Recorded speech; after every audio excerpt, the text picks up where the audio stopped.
Quand tu entreprends, il y a plein de gens qui vont te dire ce que tu as envie d'entendre. Surtout quand tu cherches de l'aide, il y a des gens qui vont être là, et souvent c'est des salariés, etc. Et je les blâme pas. C'est souvent des gens qui même n'ont pas d'entreprise. Donc je peux pas leur en vouloir, et personne ne devrait leur en vouloir, de faire ce qu'ils ont appris à l'école ou ce que leurs supérieurs leur disent, etc. Mais souvent, même dans l'entourage, parfois les gens vont te dire ce que tu as envie d'entendre, ou ils vont te dire des trucs pour qu'au final tu te sentes mieux. Mais la réalité, c'est que c'est pas ce dont tu as besoin d'entendre quand tu es bloqué, quand tu es sur un plateau, quand tu as besoin d'aller plus vite. Ce que tu as besoin d'entendre quand tu es entrepreneur et que tu bloques, ou qu'il y a un truc qui va pas comme ça devrait aller, tu as besoin d'entendre d'autres choses.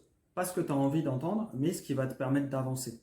Et ce qui est très important pour moi quand j'ai un entrepreneur en face de moi et qui me demande un conseil, c'est vraiment d'aller sur ce qu'il a besoin d'entendre. Et ça, c'est pas juste donner un conseil pour donner un conseil ou donner un conseil par rapport à ce que j'ai vécu. Ça sert à rien. L'idée, c'est vraiment de creuser profondément quelle est la problématique, qu'est-ce que cette personne vit. Parce qu'avant d'être entrepreneur, c'est une personne complète. Et donc, il faut aller au-delà de juste, bah voilà, c'est un entrepreneur, son entreprise, c'est quoi? Il faut creuser le truc. Les premiers rendez-vous que je fais avec les personnes que j'accompagne par la suite, c'est fait pour creuser, c'est fait pour voir, voilà, qu'est-ce qu'il y a concrètement dans la globalité. Et après, on va aller chercher là où on peut améliorer les choses. Et si je t'accompagne et qu'il y a quelque chose qui ne va pas, que tu as besoin de développer ça pour atteindre tes objectifs, je vais te le dire. Et je vais te le dire directement. Après, je vais l'adapter pour que tu puisses l'encaisser si c'est un truc à encaisser ou que tu puisses l'entendre.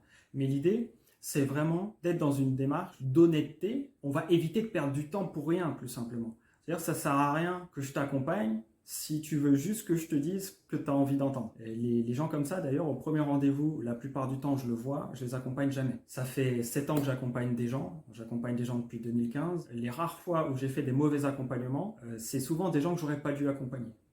Ou dans des domaines qui m'intéressaient pas plus que ça.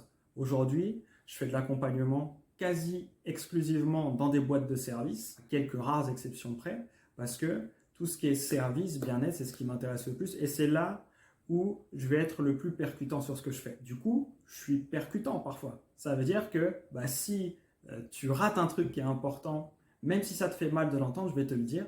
Si tu as besoin de l'entendre là tout de suite, c'est ce que tu vas entendre. Et donc ça va te permettre d'avancer. Ça sert à rien d'aller chercher à se réconforter quand on est entrepreneur, quand on veut construire. Ce qu'il faut, c'est pas se réconforter. Ce qu'il faut, c'est avancer. Normalement, tu as des objectifs, tu sais pourquoi tu le fais, et tu as un pourquoi fort. Parfois, c'est même dur de savoir pourquoi on fait les choses quand on n'a pas l'habitude de travailler sur ses objectifs. Et c'est l'une des choses d'ailleurs que je travaille très régulièrement en accompagnement, parce que c'est essentiel de savoir pourquoi tu fais les choses. Et à partir du moment où tu sais pourquoi tu fais les choses, tu n'as plus besoin d'être réconforté. Tu as juste besoin d'avancer pour atteindre ce que tu veux atteindre et tu sais pourquoi tu veux l'atteindre. Et donc tout ça, c'est des choses à travailler.